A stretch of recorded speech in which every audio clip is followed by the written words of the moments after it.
Hello everybody, LittlestLuna here. I hope everybody is having a fantabulous day. Today we're going to be taking a look at my first impressions of West of Dead. I played about 2 hours of this game live on stream on Twitch, so let's dive right into it.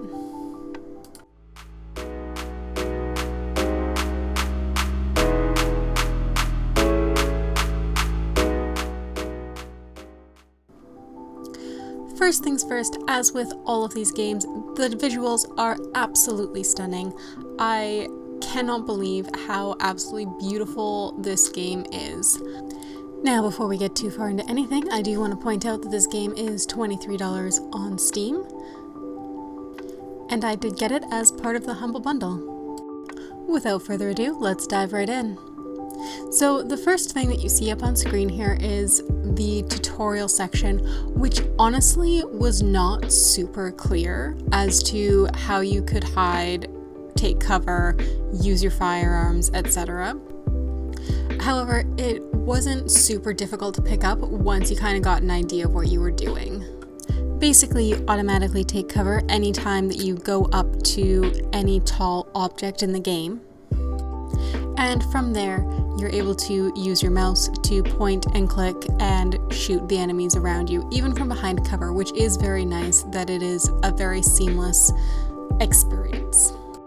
Now, of course, one thing I do want to point out is this is a roguelike game, which means that you are going to die a lot, and it sucks. Each time you die, you are brought back to the main hub of the game, where you have some different interactions with the characters every time you come back. This game does have a surprising number of background characters that have unique interactions, and it is very cool. You've got your bartender, you've got your guy playing cards in the corner, and in a moment here you'll see the witch that you get to interact with in between levels. Most of your abilities are reset every time that you restart the game.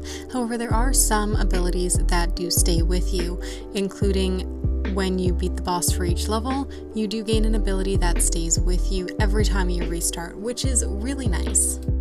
Also, any items that you purchase from the witch do stay with you throughout each of your games.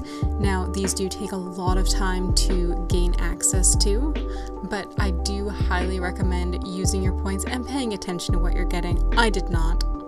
In this area, there's also some spaces that you can heal yourself up, which you will most likely need. There are places throughout the main game that you are able to heal yourself up, however they are very far and few between. So one of the really cool things that I want to point out are the firearms that you're able to find in this game.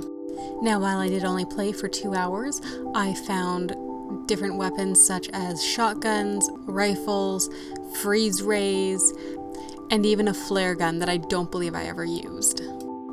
You're able to use your weapons just by right-clicking or left-clicking, and that will determine which firearm that you use. You can see on screen here that I do have a flask, which I obtained at some point throughout the game, that will refill my health on the go. You can also see here that the firearms that I'm using are using 1 bullet and 3 bullets respectively. Here you're able to see me opening up a chest and deciding whether the new firearm that I found is a better or worse option than what I've already got. And of course, as all of the weapons are randomized, sometimes you find better and sometimes you don't. I do have to say that freezer was one of my favorite weapons the entire time I played. And I never saw another one again. Now, as you're playing, as you've seen, you are going through these hallways, you are destroying different barriers in your way to get to where you need to go. You're collecting different souls, you're leaping over barriers, and you get to these big open rooms that are just filled with enemies that you have to destroy. Enemies that are shrouded in darkness are harder to hit, of course, but you can also light these lanterns that are around to give yourself a better view of hitting them.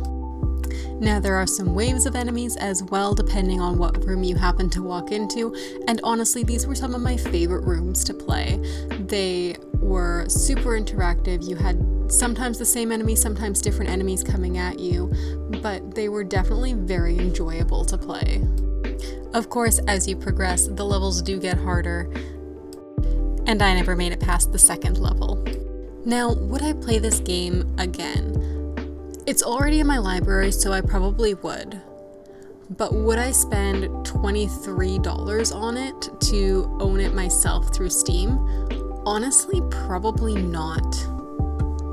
While the game is super enjoyable, it has beautiful voiceover work done by Ron Perlman, which is just phenomenal.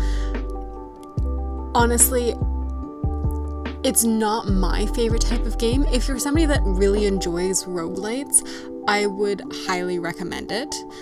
For me personally, I probably wouldn't spend the $23 to buy this game myself.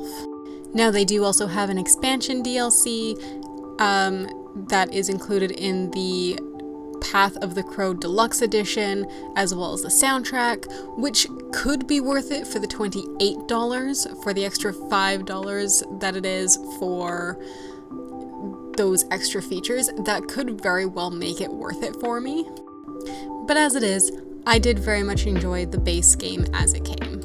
Some of the controls are a little sticky. You find yourself leaping for cover when you don't mean to, or being stuck in cover when you don't want to be anymore. There are definitely other games that I have enjoyed more, and there's other games that I've enjoyed not quite as much.